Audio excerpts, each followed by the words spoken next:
Piers Verstegen from the Conservation Council. We've just been in the budget pre-briefing where we've been looking at the state budget for the next financial year and having a look at what impacts that the state spending will have on the environment. Environment agencies did get a boost in the last financial year to implement a number of really positive election commitments from the McGowan government.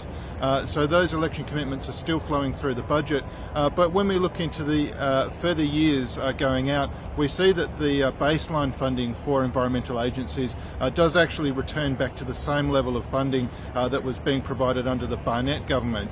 That's a bit of a concern. Our environment agencies do a really important job of protecting us from pollution and protecting our climate and also protecting our conservation estate and marine parks.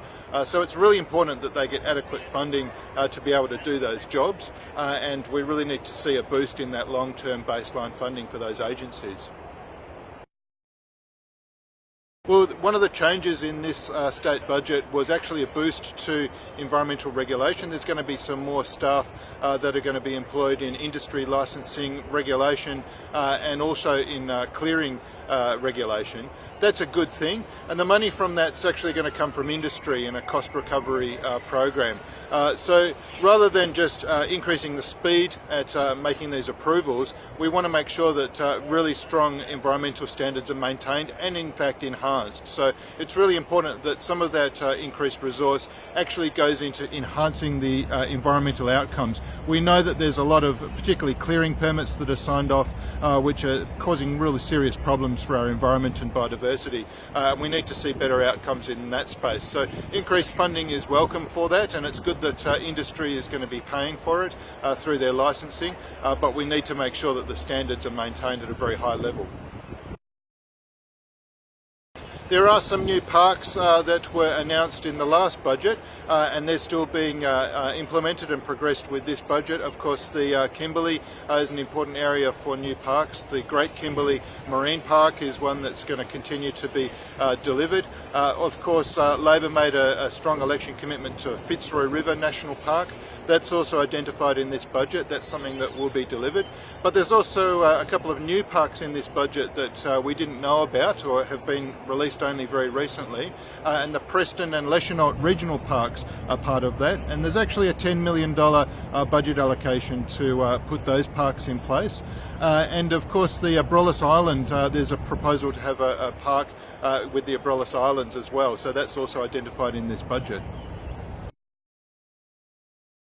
Public transport is a winner out of this budget. We have, I think it's $3.8 billion being invested in the MetroNet program, rolling out increases in public transport through the MetroNet investment scheme, but also in purchasing new rail cars. And so new rail cars are desperately needed on the public transport system, and so those rail cars are going to be assembled here in Western Australia, providing some local jobs and local content, but it's good to see that investment in public transport as well. One of the things we're concerned about is the level of funding that's being provided for the fracking inquiry. Actually, it looks like a very cheap inquiry. There's, I think it's around $500,000 being allocated to that inquiry, which is quite disappointing. That really doesn't enable much community consultation or a very robust scientific process. So we'll be keeping a very close eye on that. Thousands of people, I think over 10,000 people made submissions to that fracking inquiry, and it's really important that they have the resources to do their job properly and investigate the environmental impacts that could happen if we allow fracking in Western Australia. So we are a bit disappointed by the very low budget allocation towards that. In the energy generation space, this is another area which we are concerned about because there's still very significant expenditure going into maintaining our very old now fleet of coal-fired power stations and also gas generation. So we've got money, a lot of money going into maintaining fossil fuel and polluting energy generation, and it's difficult to see where the money is actually going into new renewable projects. The Labor government did make some significant election commitments to new renewable energy generation initiatives, but it's difficult to see in the these budgets, which are very summarised, where that money is going, how that's being spent, and when that's actually going to be rolled out. Similarly, for the transition plan for Collie, that was an important election commitment. I think $20 million allocated to that, and it's not really clear in this budget how that's going to be spent and when that's actually going to start. We're now having a situation in Western Australia where the state government is having to quite significantly increase electricity prices for consumers, and we've still got this very old and quite dirty fleet of coal-fired power stations. We need to be phasing out those fossil fuel generators and bringing in the cheap new renewable energy generation that's going to clean up our climate and clean up our energy system, but also mean that we're going to have cheaper energy going into the future. A couple of interesting trends that have been highlighted by the Treasurer is that household consumption and also tourism are going to become more important drivers of economic growth here in Western Australia. They have some obvious implications for the environment. In terms of increased household consumption, that means more waste is going to be produced, and we really need to get serious about making sure that we've got local capacity to recycle that waste and reduce that waste as much as possible. At the moment, China is putting some restrictions on the importation of material for recycling.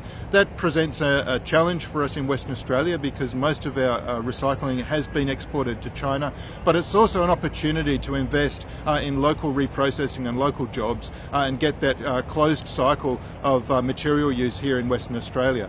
Tourism, of course, is always very focused around the environment, and the reason why tourists come here is because they want to see our pristine environment and they want to really engage with that. So we need to be protecting that and promoting that. And so the Treasurer highlighted that tourism from China is a growing sector, and we know that those tourists are looking for our pristine environments to enjoy. So we need to be investing in that, protecting that, and creating the protected areas and parks that can keep our tourists coming here.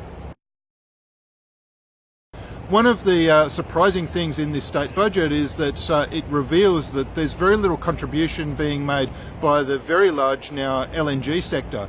The gas sector is now the state's largest carbon polluter by a very long shot.